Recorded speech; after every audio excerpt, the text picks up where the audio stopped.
All right, everybody, welcome back.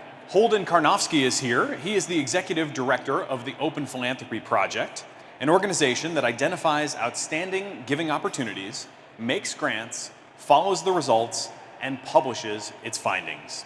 Holden co-founded GiveWell in 2007 and began co-developing the Open Philanthropy Project, which was initially called GiveWell Labs, starting in 2012.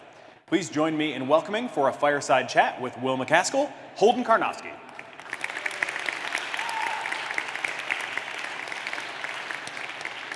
And again, welcome back to the stage, your favorite philosophy professor and mine, Will MacAskill.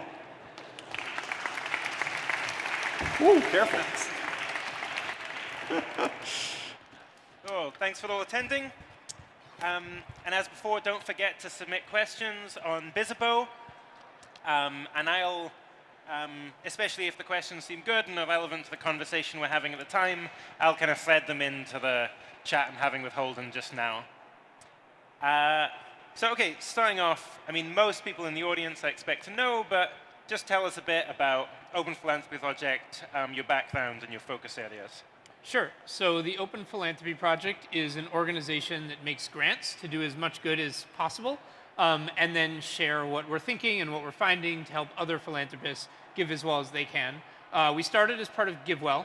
We started several years ago when we met Carrie Tuna and Dustin Moskovitz. Dustin's one of the co-founders of Facebook, as well as Asana. And they were kind of facing a situation where they were trying to give away a very large fortune, billions of dollars, over the course of their lives, and wanted to figure out how to do it as well as possible. And we had a lot of conversations and eventually started working more closely together. We moved GiveWell from New York to San Francisco to work more closely with them. And that grew into the Open Philanthropy Project. So in terms of our evolution, what we've done to date, our first few years, we're really trying to find a basic framework, just getting our footing.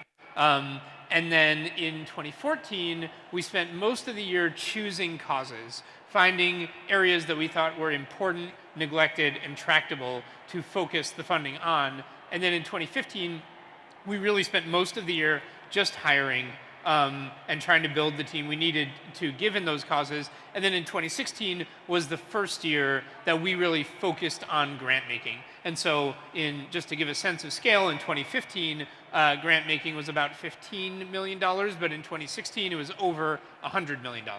And so that's sort of where we're at now. And our focus areas, basically, we're always trying to do as much good as possible. A lot of times that can't, in theory, we would love to calculate how much good every grant does per dollar. In practice, we often take shortcuts. So we've tried to pick causes that are important, neglected, and tractable. And the way that we've done that is we've done like little investigations on a lot of causes and picked the ones that seem most promising. And the things we work on right now, there's a bunch of things, but the biggest focus areas by far, criminal justice reform, which we think is a US issue where there's kind of unusual room to get some policy wins that could make the world better off. Farm animal welfare, I think people here will be familiar with, definitely trying to improve the treatment of animals who are treated incredibly cruelly and incredible numbers on factory farms. Biosecurity and pandemic preparedness. So this is kind of trying to prevent worst case pandemics, the kind of thing that would be one of my best guesses for what would wipe out humanity if anything did. And finally, potential risks from advanced artificial intelligence, which probably most people here have heard about, and that's sort of trying to plan ahead for what might happen if there's a dramatically powerful world-changing AI and how we can make sure that doesn't go badly. So those are our main focus areas. Okay, thanks. And yeah, tell us a bit about some of the challenges you faced over those few years of trying to operate OpenPhil. Sure. So early on, a lot of it was just trying to know where to start and have a framework, and realizing that we couldn't calculate the good accomplished by everything, and we needed to find ways to kind of approximate and be systematic and be ambitious without sort of losing some of the important intuitions we had. Now I would say things are pretty different. So this is the first time that we're really giving it scale, and we're if you made a list of major grant makers, we would be somewhere on that list. We're kind of a major foundation now. And so this year, our main goal and our main focus is kind of about building a more polished operation in many respects. So everything from our operations team, we're currently searching for a director of operations, everything from our grant making process, and then on the more intellectual side, having a better framework for evaluating ourselves, having a better plan for how we're going to know how things are going now that we finally have some grants to look back on, and then also trying to get more systematic about really having a framework for how we decide how much money goes to each cause. Because so far, the goal has been kind of find good things to do, give to whatever we find that looks good, and now we need to start thinking about what happens when we start running up against budgets. And so a lot of that is that, last year it was all about trying to see how many good grants we could make. This year is about continuing the grant making, but trying to see if we can become a really well-run organization in every way that kind of has systematically thought through approaches to everything we do. And I think I want to do that before we do the next round of expansion, because we are going to look to grow grant making a great deal from here as well. Okay, cool. And so one thing you mentioned as a challenge was, getting your operations really good. And one thing I think a lot of people don't see kind of from the outside is just, that I have done from interacting with you, is just how well run a ship it seems Open Philanthropy is, just Thanks. as an organization. And so can you talk a little bit about your kind of management philosophy, how you Sure. how you think about that, and how important is that to Open Phil? Yeah, so we try to run the organization with a management philosophy of I might summarize as trust but verify. So the ideal way, I think, for Open Philanthropy to run is that we'd have phenomenal people with a huge amount of autonomy.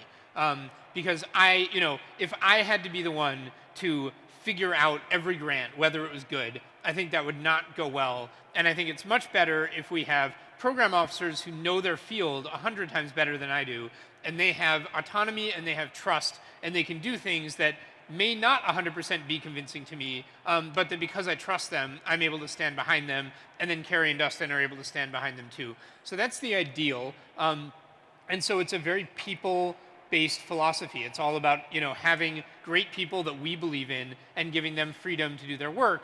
But in order to get there, we need to make sure we have the right people in the right roles, and that because the nature of our work is very kind of fuzzy and hard to evaluate, because the metrics don't come prepackaged, we need to invest very heavily in that process of figuring out who should be in what role, who are the best people for us to hire, and what role should they be in. And so there we get very intensive. And so a lot of times, actually, I think of us as a people-based organization that gives people autonomy, but a lot of new employees kind of feel the opposite way. They just feel that they're being inundated with questions. When we'll hire someone who's an expert in their field, knows far more than I do, and they'll get a zillion questions from me and others just every day. And the reason that we're doing it that way is because we are trying to, basically obsess over everyone's strengths and weaknesses of what role everyone should be in. And that's what I think of as my job. That's my real job. And so, I like learning about the topics we do, farm animal welfare, AI, but usually my goal is just learn enough that I can start to figure out whom to trust. And so generally the topic I obsess about the most is what are everyone's strengths and weaknesses, and how can I learn more about that? And when people are new especially, we put just a ton of work into what assignments can we give that will help us learn more about what people are good at and what they aren't. And we do have a pretty intensive management style. So, everyone has a definite manager. There are regular check-ins. It's almost never less than once a week. And our hiring is pretty intense too. So there's more than one role where we've had a search going for an entire year or more. Because we would just rather hire no one than hire someone who we're not really excited about and ready to take a bet on. So that's the basic trust but verify approach we try to have. Cool.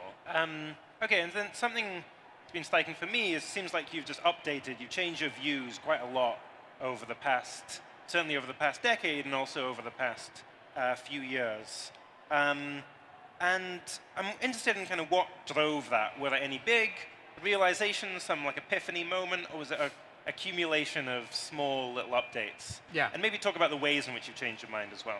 Sure. So I've changed my mind a lot, and I've kind of documented a lot of it in pretty exhaustive detail. So if anyone wants to read way more than you should want to know about why I've changed my mind, There's a blog post called 3 key issues I've changed my mind about, and there's another post I made on the Effective Altruism Forum called Some Thoughts on Public Discourse that really describes the evolution of my thinking on transparency and sharing information with the public and what the costs and benefits of that are and who should do it and how much. So certainly I've documented a lot of mind changes. I think that's important to do because we are doing things incredibly differently from how I'd be doing them as, as the person I used to be. And I think it's important that people understand that and not get confused. In terms of epiphanies versus little things, honestly, there's been both. One big moment for me, for sure, there's this topic of potential risk from advanced AI. I was very skeptical of that for many years. I was skeptical of it. I mostly felt that the people who seemed best positioned to understand the issues, which were sort of academic computer scientists, they didn't seem interested, and I kind of assumed that there must be some good argument there that I didn't know, but that if I looked long enough, I would find it. A good argument for being dismissive of these risks of advanced AI. And so I didn't take the issue seriously, and I didn't take the people advocating for it very seriously either in many cases. And so certainly in 2015, after the release of superintelligence, and when there was the letter signed by the Puerto Rico conference, it wasn't, I think it still wasn't clear what academic mainstream folks actually thought, but what I did see was just a turning on a dime.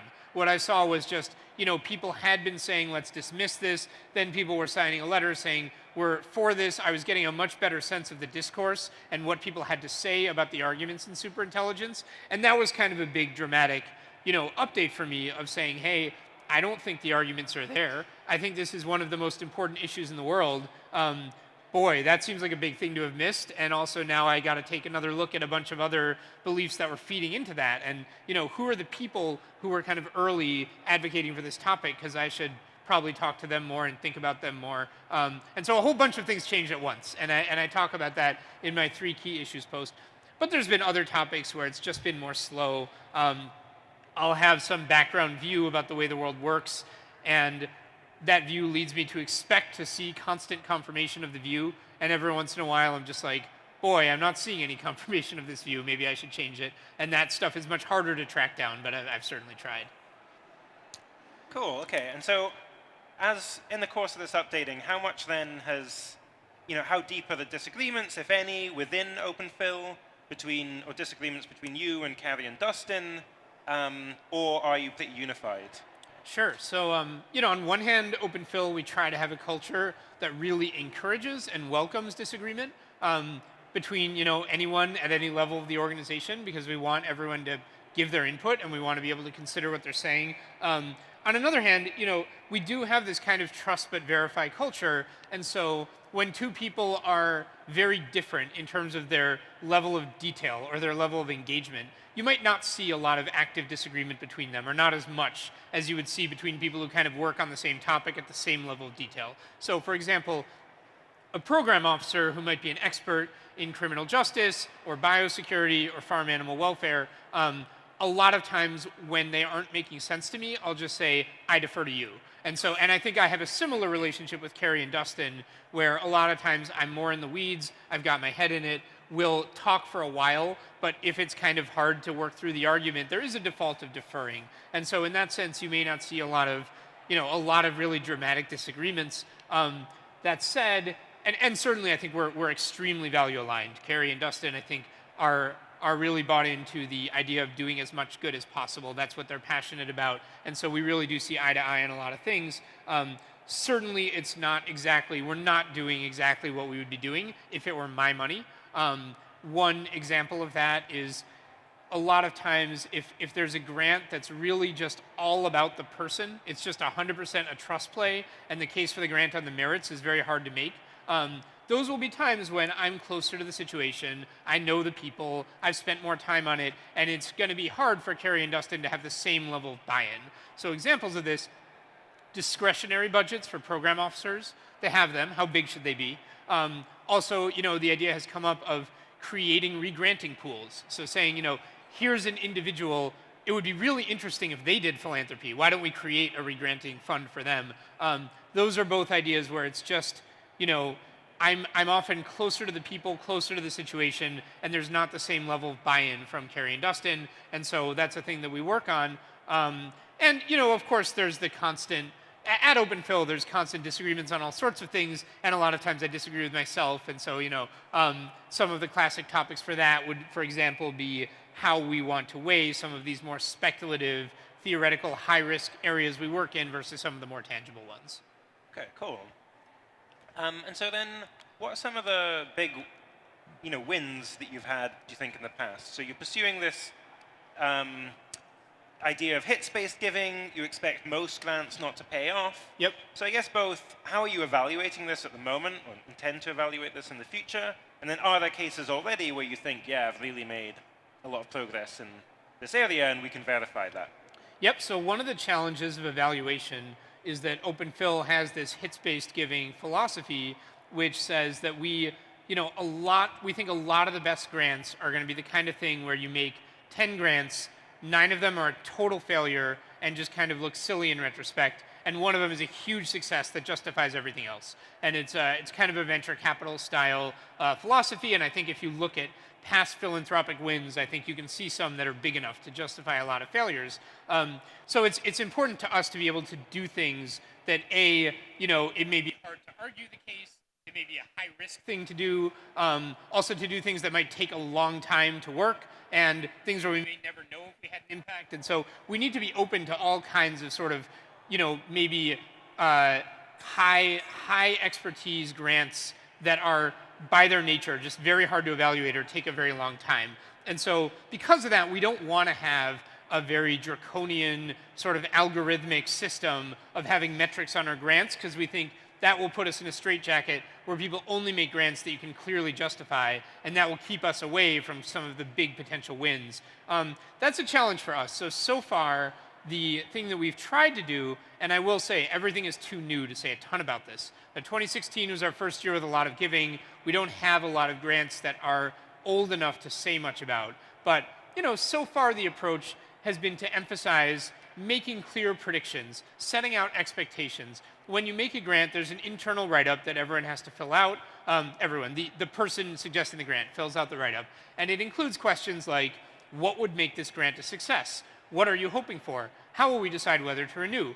It also includes a question, are you willing to make any time-bound probabilistic predictions about this grant, such as 80% chance that they'll hire the person they're trying to hire, such as 20% chance that they'll get this policy win, and then we can look back. And so what that does is it means that when we read the write-up, we can all get on the same page and we can say, this grant we're expecting results, or that grant we're just never going to know. And then when we look back, we can compare what we've learned to what we actually thought was going to happen.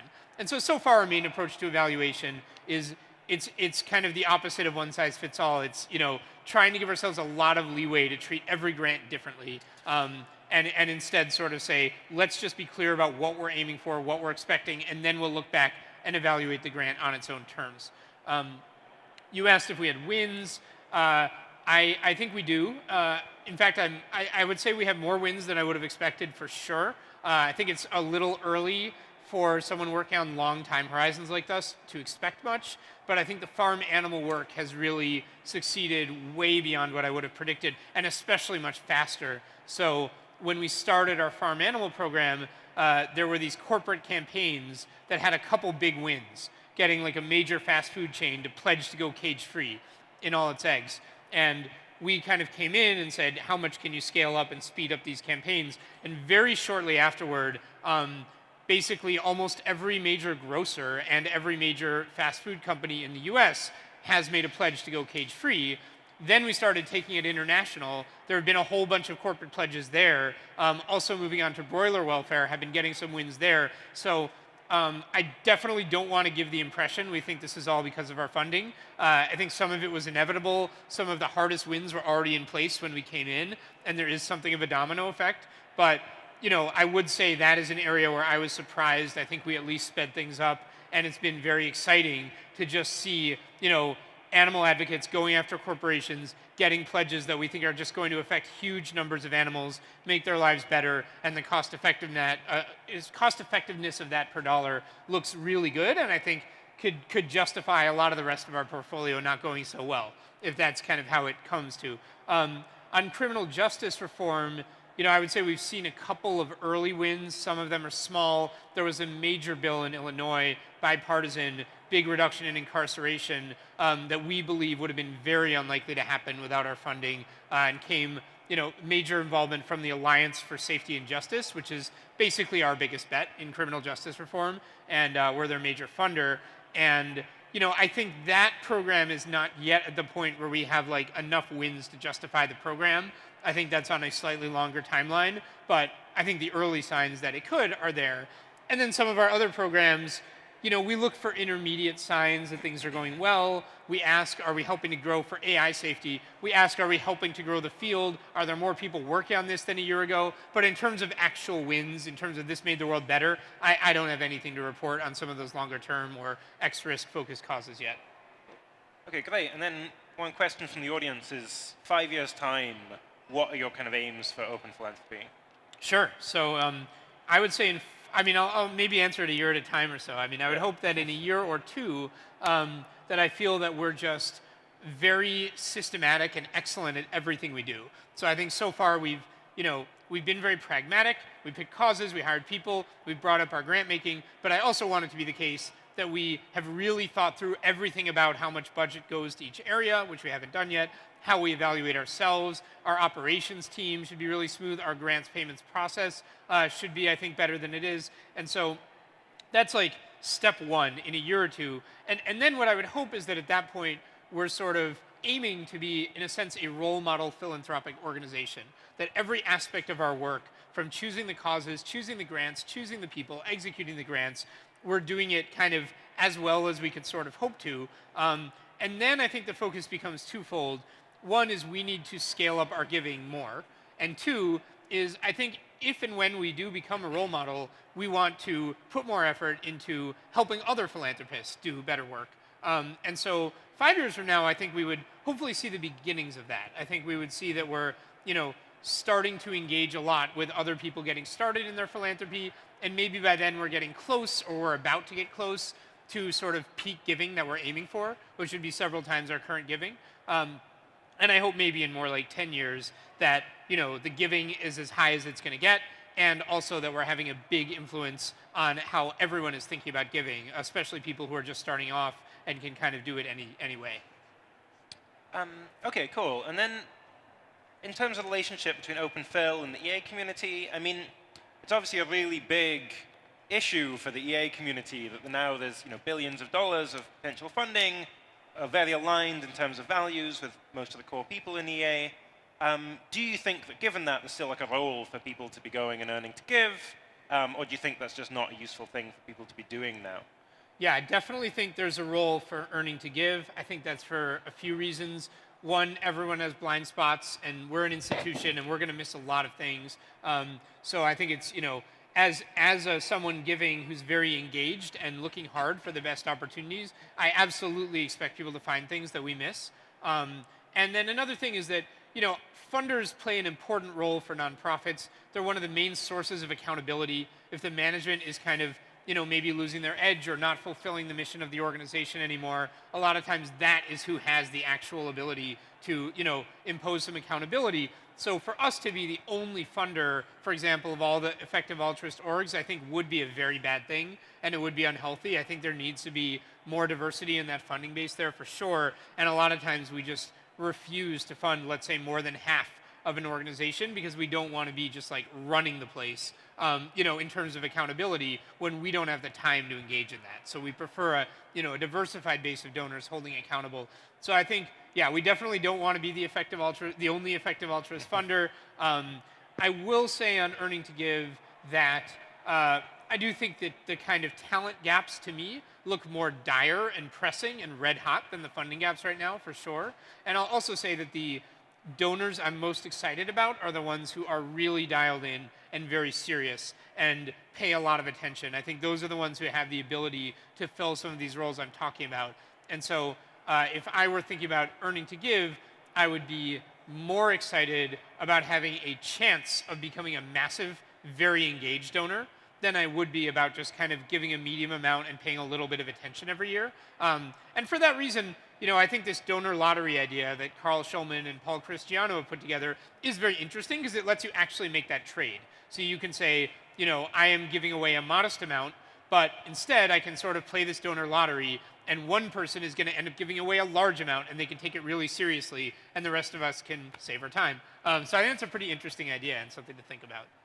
Okay, cool. And then continuing on the relationship between EA and OpenPhil, like a question from the audience is, what concerns do you have about the EA community? What concerns do I have about the EA community? Yeah. Sure. I mean, I think the EA community is like a tremendous force for good overall, in my opinion.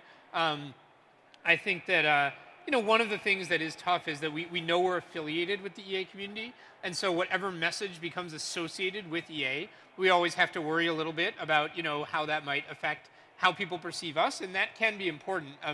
We're certainly optimizing for doing good, not optimizing for our brand, but also we need to hire people. We need to be partners with people.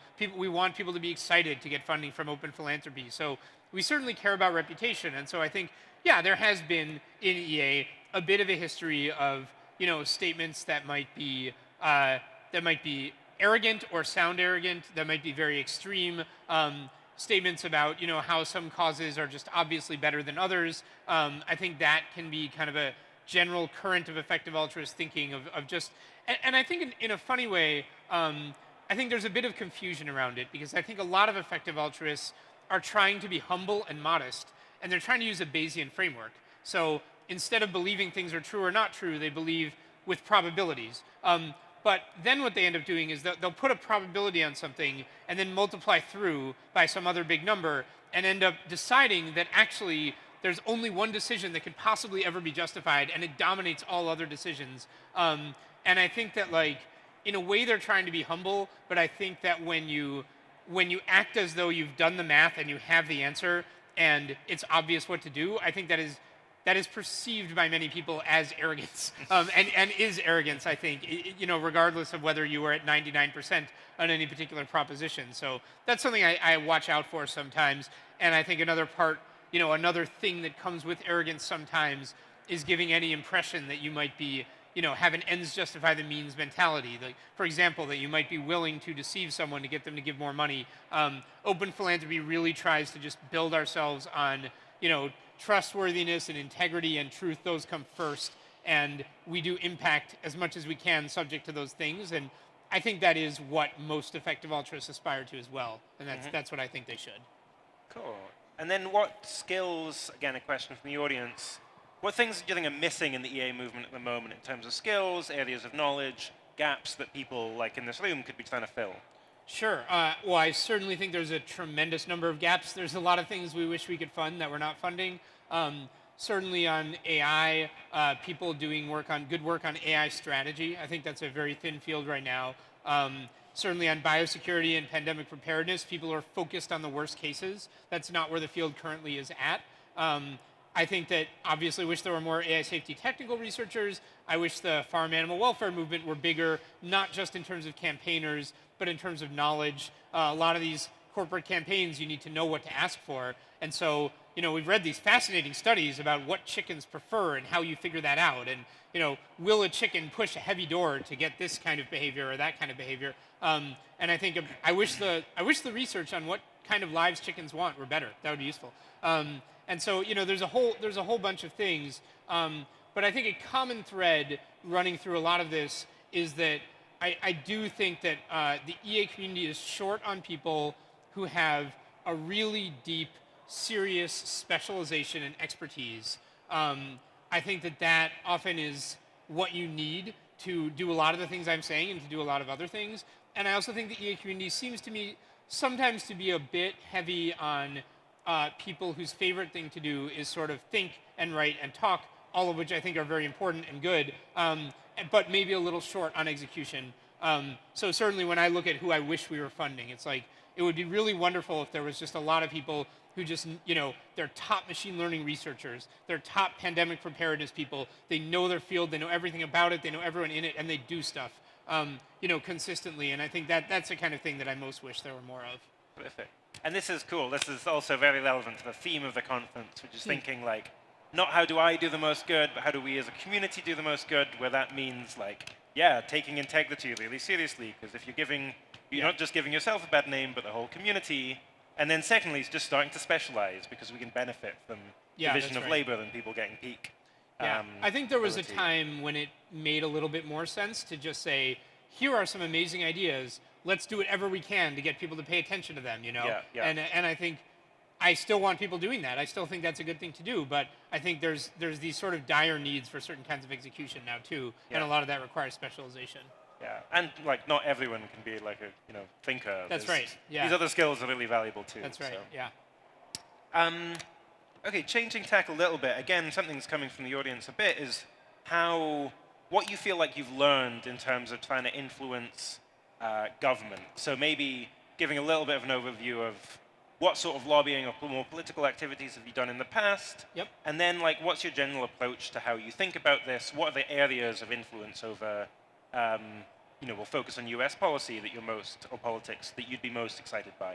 Sure. So I think when it comes to policy change, I think that a lot of people who haven't, done philanthropy in this area before can be surprised at just like how many different things there are to do and how they all fit together to increase the odds of policy change. So I think, a lot of people when they talk about policy change, they imagine electioneering, they imagine donating to someone's campaign, or they imagine sort of quid pro quo lobbying. So, here's a donation, now do this. And those are two of the issues we think least about, I would say, in terms of trying to accomplish policy change. So I think some of the, I have in my head kind of a policy change pipeline.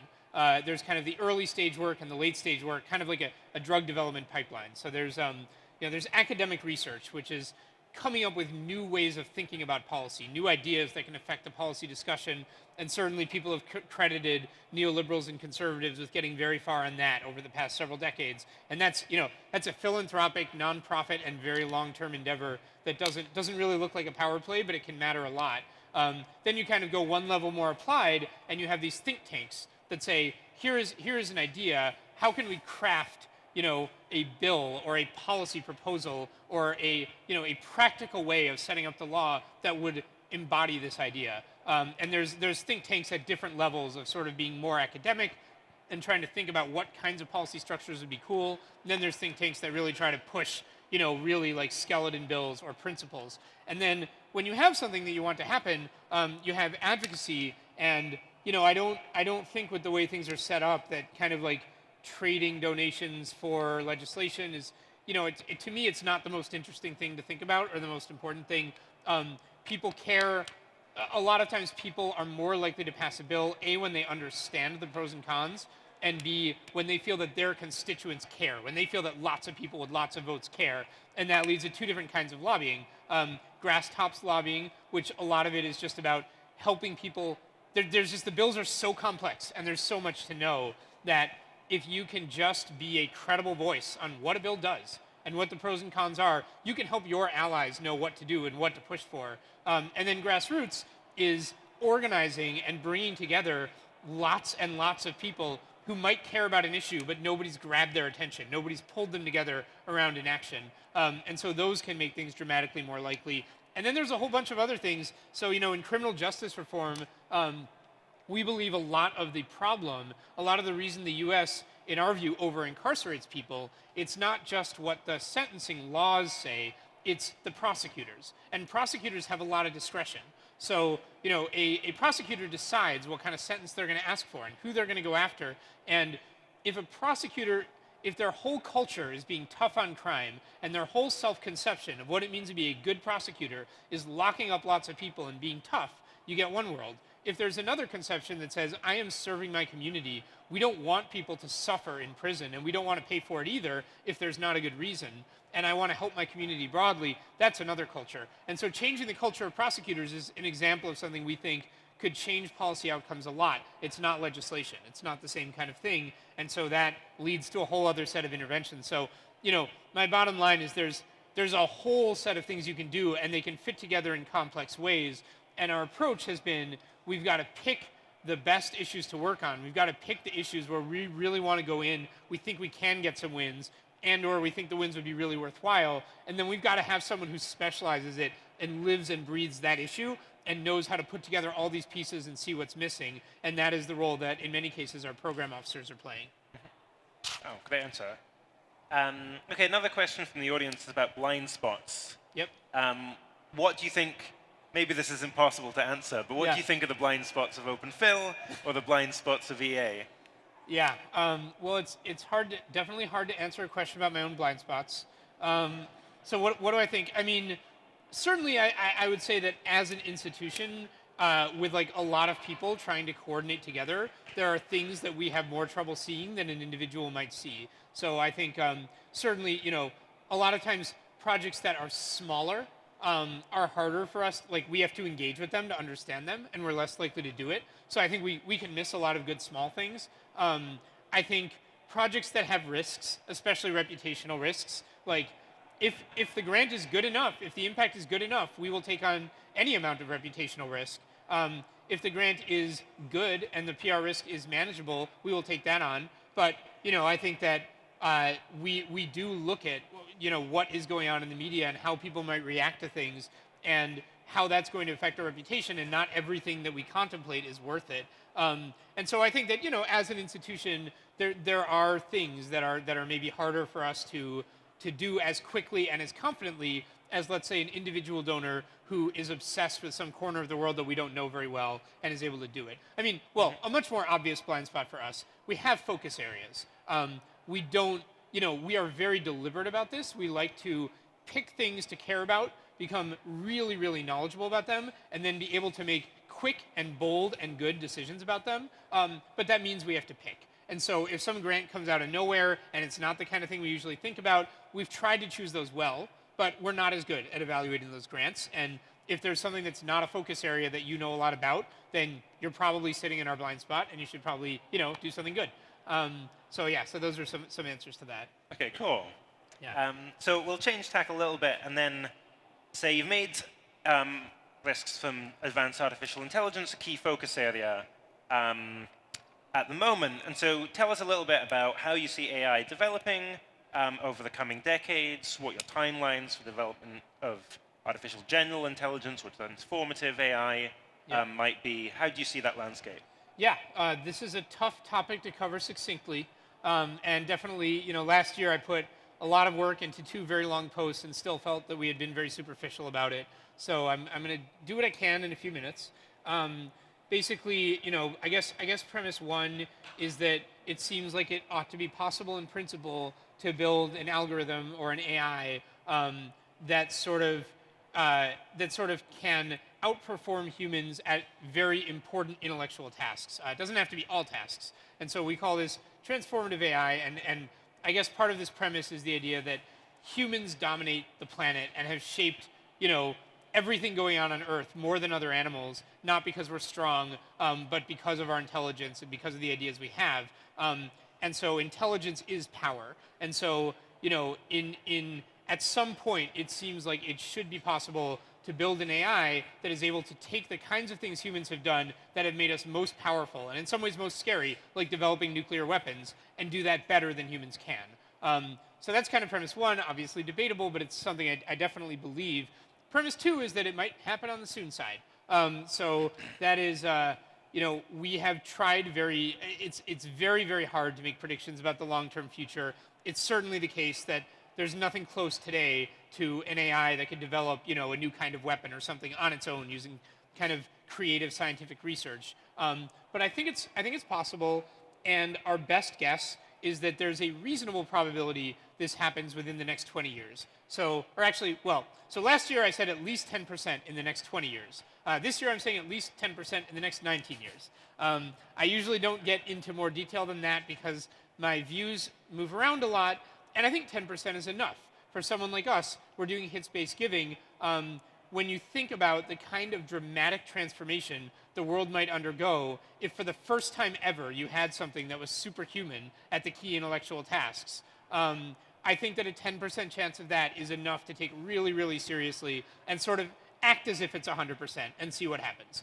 And so that's premise 2. And then premise 3 is that there are risks, that this won't necessarily go great that it isn't necessarily on us to just make this happen as soon as possible. But there are ways that the development of this kind of AI could be really bad. Saul was 3. One risk I think of is what we sometimes call misuse risk. So that would be the idea that if this kind of AI were developed very quickly, then it could lead to a concentration of power. And if that concentration of power happened in the wrong hands, that could be just kind of astronomically bad for the world. And I think the analogy there would be that the US got a big advantage at one point because we had sort of more brain power than other countries, which led to us having completely different kinds of weapons. And that's a kind of thing that could happen again and in a more dramatic and extreme way. So that's a risk. Risk number 2 is what people call the alignment problem, what Nick Bostrom wrote about in the book Superintelligence. And this is that you might also, even if people are well-meaning, when you have something that powerful and that intelligent, the consequences of screwing up the coding in a certain way could be much worse than you normally see with automated systems today, because the stakes could be much higher. The thing could be much more autonomous, much more powerful. The example I sometimes give is current AI paradigms.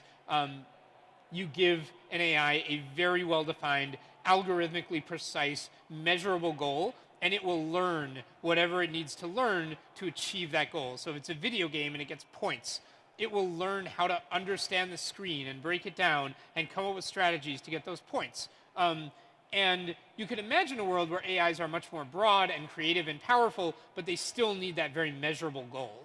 And that would be sort of a scary world because, for example, you and I might be sitting here and we might be thinking, well, if I get this AI to maximize the amount of money in a certain bank account, it will probably be able to do that in a sense. But that could be really bad. Like that could go really badly because it could, you could imagine very extreme and illegal, et cetera, measures that happen to do that sort of thing. And you could even imagine in the extreme a very literal AI could try and have a goal of sort of making all available resources in the world into something that's kind of representing this bank account going up. So let's not do that. What I'd rather do is have an AI that keeps the world safe from that problem. Maximizing the money in a bank account is a much better defined goal than keeping us safe from AIs that want to maximize the money in a bank account. And so the risk I think we see is of an AI that is very smart, but that is also very literal. And I think we sometimes refer to that as the alignment problem. And the third risk is kind of the interaction of the two. So if you and I are both working on an AI, happens all the time, and I'm thinking, we've got an unfriendly AI in the basement. Yeah, exactly, yeah. I have this thing, it would be dangerous and risky to use it. I wish I could get better at making it safe to use, but if I wait too long, Will might use his thing to take over the world. So I should really move first. I think that is a very bad situation that could lead to sort of an adversarial dynamic and a lot of carelessness that could really amplify both kinds of risks. So that is kind of how we see the AI world, and in terms of what we're trying to do about it, again, I'd break it down by problem. So I'd say on the alignment problem, we might be better off if we got a head start on thinking about what would it look like to build an AI that could learn kind of the very fuzzy, poorly defined goals of humans. So a paper that came out of OpenAI pretty recently, people were trying to train a simulated robot to do a backflip. And a backflip is kind of a poorly defined idea. And so the way they did it was by having it take random actions and producing 2 videos of itself that it would show to an actual human. And the human would say, that one, warmer. And they do that a lot, and then the thing learns to do a backflip. And so, this sort of research on how can we build AIs that can take sort of poorly defined goals and try to pursue them and learn them without screwing anything up too badly, that is a field we're trying to grow, and we're supporting a whole bunch of professors and researchers and trying to encourage them and support them to do that kind of research. And then on the other issues I talked about, the problems with adversarial dynamics, I think we'd be safer if we at least had some kind of ideal case, some kind of what do we hope happens if and when powerful AI comes, and if and when it comes suddenly. What do we hope people will do? Like, who has kind of the moral and legal authority to launch an AI that could be very powerful and very dangerous? And what do they have the moral and legal authority to do with that. And so that's what we call, AI strategy. A lot of the most important part, in our opinion, is that kind of question. And so we've been trying to find people to support to work on that, and to kind of develop plans that make sense for different scenarios and make those plans more likely to come about. This is a great example of hits-based giving. We could easily fund this work, put a ton of money in for decades, and never see any output at all. And on the other hand, if this work has an impact, it's hard to get a bigger impact than that. Okay, and then in terms of you spoke of misuse, misaligned values or goals, and then kind of arms race dynamics. Yeah. How likely do you think each of these, in terms of size of the risks, how likely are each of these, do you think? Yeah, I mean, this is a hugely debatable issue, and one of the frustrating things for me is that even people who think a lot about AI risk, they're just all over the place on how big these risks are. I mean, I think I can show you really smart, thoughtful people who've thought about it a ton, who will put alignment risk, the risk of a really bad sort of, catastrophic for the future of humanity alignment risk problem. People will put it at 5% or below, and people will put it at like 90% and above. And so that is a place where I would love to converge. I definitely fall in the lower end of that spectrum for my own impressions, my own guesses, but that doesn't necessarily matter that much. 5% would still be an awful lot when you think about something that is sort of more powerful intelligence than humans and wants something that we don't want. So I do think the misuse stuff is more likely than that, but maybe easier to recover from in the long run. And so I think both risks deserve just a ton of attention. Cool. And so then for people who are kind of concerned about this issue, want to get more involved in it, what do you think kind of skills should be learning, pitfalls to avoid? What sort of people do we need most right now, do you think? Sure. So the people we're most excited to fund, I would say, one would be top, really sort of elite culture shaping technical researchers who want to work on some of these problems, like the alignment problem. If I wanted to be one of those, I would get an ML PhD, follow the normal path, and see if I could be an outlier performer there. Two, like I mentioned, people who can think through more the political science and the strategy of, what would this situation look like and what do we hope it looks like if there's a quick development of a powerful AI. And so for that, I think that's such a nascent field that I really would talk to effective altruists and just ask them, what's going on and how you might fit in and what they think, needs doing. So good people to talk to, Michael Page, Alan Defoe, Luke Muehlhauser, who works for OpenPhil. So I think those are two really big ones. I also think that people who can be in positions where they'll be part of important decisions that get made, for example, working for the government in the relevant agencies, who care deeply about these problems and who kind of are focused on the interests of humanity as a whole, I think that would be really great. And so I think anyone who, I know that the people we do know who are effective altruists in government are begging for more effective altruists to go into government. I really strongly advocate for that for anyone who thinks they might be interested in doing it. And a final one, I think, more clarity on this debate about when we might expect a powerful AI to be developed, what the timeline is there, what the probabilities are. That would be, if there were someone who spent all day, every day on that question, that would be really cool, and I don't know of any such thing today. Okay, cool. And then on a topic, related question then, the way, for my kind of impressions from AI and so on, it made me have this kind of update of thinking, there can be causes where most actions are bad. Most things you can do in this area just make things worse. And the analogy I use is someone gets hit by a bus and they're on the road and there's already a big crowd of people and you see it. Should you run in and try and help, or is the best thing you can do just to kind of walk by? And I kind of wondered with AI, can this be one of these areas where there's more, the average action adds more noise than value? And that would be then a worry for EA community if suddenly it's AI is this big new cause area, a lot of people think it's really important, and this army of people who maybe, for whom it's not the best fit, kind of goes in. Do you think that's something we should be worried about, or?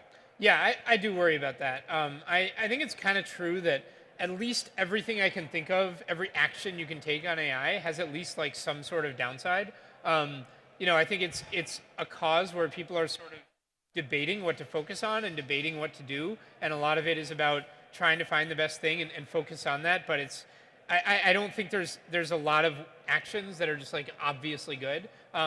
There are some organizations that I think are good, that donating to them is good, but in terms of taking action, I think it's tough to find that. So yeah, I mean, I think it might have been different a few years ago when no one ever acknowledged that AI risk was an issue at all, and a lot of people were saying, what's something I can do, anything, to get anyone to pay attention to this? But I think that's not the world right now, and so I do really think that it would be a mistake if you're interested in AI safety to just jump in and start advocating or doing things directly at AI safety. I would really, anyone who wants to work in this area, yeah, I think it's worth becoming, getting deep skills and a deep network and having good people you can go to for good advice, and really focusing on being in a good position with a good network, with good skills and all that, before you're really focused on, okay, what am I going to do now to reduce risks? That's my own perspective on it, and I think OpenPhil is fortunate to be in that position.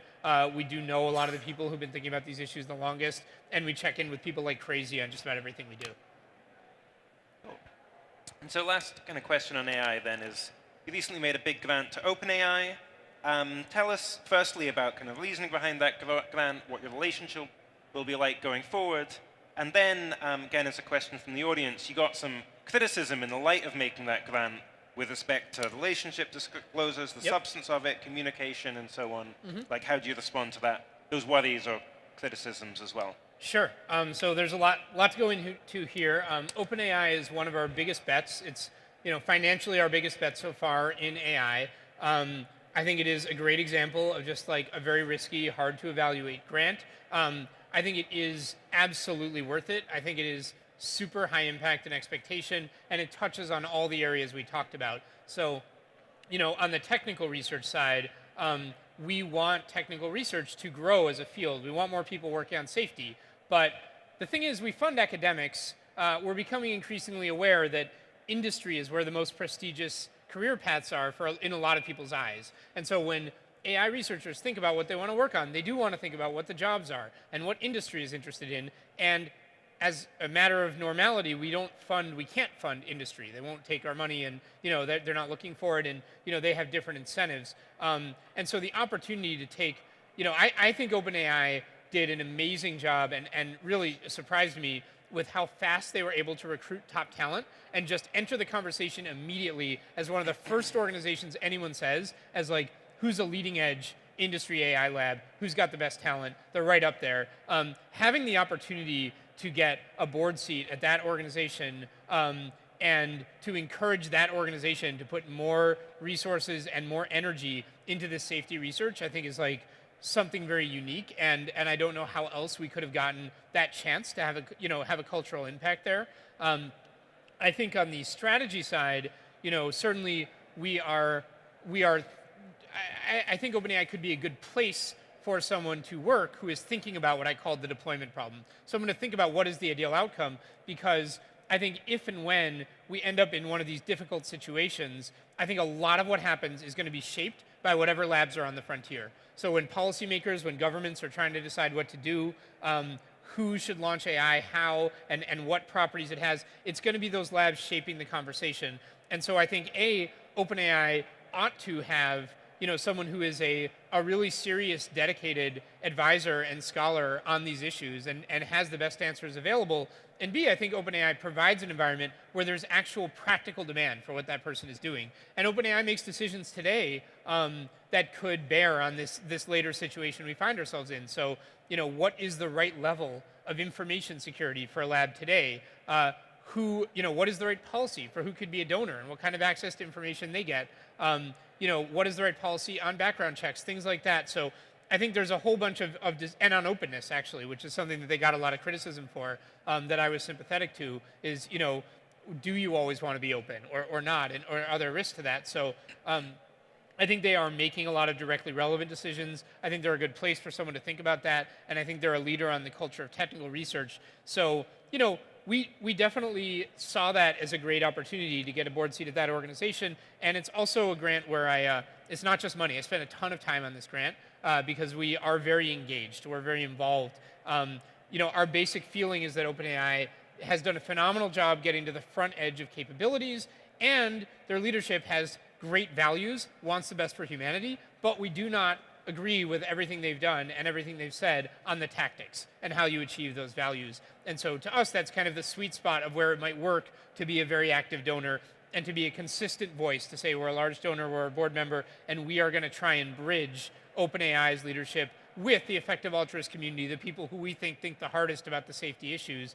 That feels very worth it to us. So those are the things it has going for it, but it will be hard to say anything, and certainly, it'll be hard to say anything about what the impact was and about, how much of what happened was OpenAI versus our influence. That's not a question we're really going to try to answer. Instead, we're just going to ask in 3 years when the grant is up, we're going to say, is OpenAI an amazing role model? Are they on the frontier of AI research and also doing everything on safety they reasonably can and everyone can see it? And if the answer to that is yes, then for the time being, we're going to say that grant is going well and we're going to renew it. And I think that creates the right situation for having an impact. But it's going to be a tough one to assess, and it's a perfect example of a grant that certainly got us a lot of flack online, didn't get us a lot of praise online. That's fine, and is going to be tough for us to ever come out and say, hey, here's evidence that it was good, even to ourselves or to the public. And that's just what we're doing. I mean, we think it's an incredibly high impact grant, and we're taking the chance.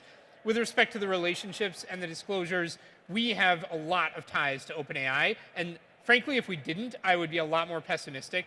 I think it is a tough dynamic. We usually do not try to be an active funder. It is hard with a grantee. You're going, as a funder, you're going to make suggestions, and the grantee will have too much incentive to do what you say, even if they don't really think it's a good idea. And that can be a very toxic dynamic. And so I think this is a naturally high-risk grant in that sense as well.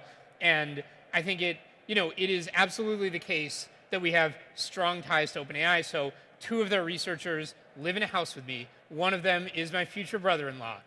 He was one of Givel's first fans, introduced me to his sister, and we all have a lot in common. And so we've chosen to spend a lot of time together. And when we put that up on a website, I think a couple things happened. One, people made the totally valid point, hey, this could be a conflict of interest. I should say that I think we communicated badly, because this guy and the other guy, that's 2 out of about 60 people at OpenAI. So it's not, this wasn't a grant to him. But I certainly understand how people could look at this and say, boy, like, this grant doesn't look to me like it was made for the right reasons. And I basically, can only say all the decision makers involved knew about this and were fully involved and were paying attention and had to make for themselves a decision. I've seen this relationship. I know this relationship. Do I think this grant is about this relationship, or do I think this grant is about impact? And I think that was a question that our funders were totally well positioned to answer, and people reading on the internet do not have much to go on there and do not have much to work with. And so I don't really expect them to believe me when I say, what the purpose for the grant was. I mean, they can or they cannot. And so that's what it is. And I think in the future, I think we need to revise the way we do these disclosures, because I think it sort of gave the impression as if we were promoting this organization to the general public and kind of telling them something they needed to know. And rather it was just kind of an FYI. And I think the bigger conversations about it were the ones that took place internally. Okay, fantastic. And so just got a few minutes left. So I'll kind of bundle the last 2 questions that I want to ask, and you can answer them together or separately. And sure. Those 2 questions are then, firstly, just for someone who's thinking OpenPhil seems like a really great organization to have a big impact, but maybe they're in college at the moment and it's a kind of aspiring place where they'd want to work. Yep. What could they be doing now in order to increase their chances of working there or figuring out if it's a good fit? Second question then is, what projects do you wish you could see in the world? Maybe we've got some entrepreneurially minded people or people further along thinking about what they could be doing. What sort of projects would you love to see? Yeah, so first off, on what people can do if they're in college, they're trying to become the kind of person who could be an OpenPhil employee. So an obvious thing is being an expert in one of our areas, really getting obsessed with farm animal welfare or biosecurity or criminal justice or AI. Certainly, but then I would say also a more general thing would be OpenPhil is partly defined by a certain approach to knowledge and reasoning and epistemology that really is kind of copied over from GiveWell, or like takes GiveWell as a starting point. There may be some modifications to accommodate more risks. But a lot of the best generalists at OpenPhil started at GiveWell, got their training there, were outstanding performers there. And I think that epistemology, the easiest way to pick it up is to take some topic, some debate, where people are claiming there's a study on one side, there's a study on the other side, and try to just figure it out yourself so that you're not, your opinion is not based on anyone else's opinion. You've gone to the ground truth. If there's a study, instead of saying, that study looks impressive, you said, okay, how many people were in this study? Did they randomize? What did they do? What are the critiques of this study? How might it have been misleading? And you just get all the way into it and then write up what you think and what you concluded in a way that is nuanced and clear. Because the thing that really we look for in OpenPhil employees is when I ask you a question and you say what you think, I know what you're saying and I know why you think it, and it's not kind of this this emotive mood assertion that you see in a lot of public discourse today, but it's a much more precise and transparent, let's all be open with each other about the pros and cons of the course of action we're considering. And I think that GiveWell is a great, just looking at GiveWell, that's like a good place to pick that up. GiveWell posts a lot more detail on their thinking than we do. And so just even, in addition to working there, I think even reading just the website in all its detail and trying to say, I don't trust GiveWell at all. Let me decide what I think based on reading what they say and following whatever footnotes I need to follow, I think would position you well. And then on what projects I want to see, I'll give a kind of related answer, because I earlier mentioned a bunch of cause-related projects. Certainly wish there were more AI strategy folks, more biosecurity folks focused on the worst risks, more folks interested in animal behavior. But again, a more general type of project I would like to see is someone who can sort through debates and help distill them down. Because I think, today the main home for intellectuals is academia, and academia's culture is really all about breaking new ground. It's all about innovating and thinking about ways no one's ever done it before. And I think there's a different kind of intellectual work that has no institutional home.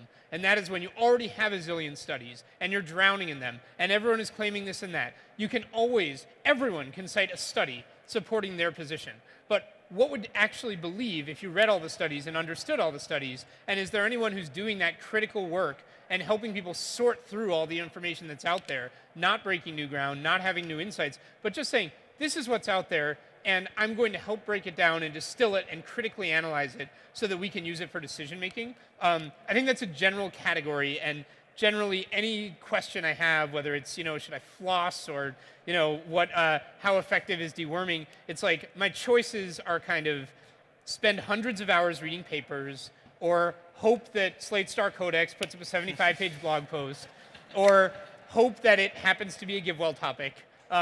Those are most of my options. And so, I think it's tough, and I wish there were more people who are kind of really devoted to critical evidence reviews and distillation of the knowledge that's already out there. And there's not much of an institutional home for it, but there is a funder for it. So, yeah, I'll leave it at that. Okay, on that note, let us all thank Holden. That was super interesting, I think. Cool, thanks.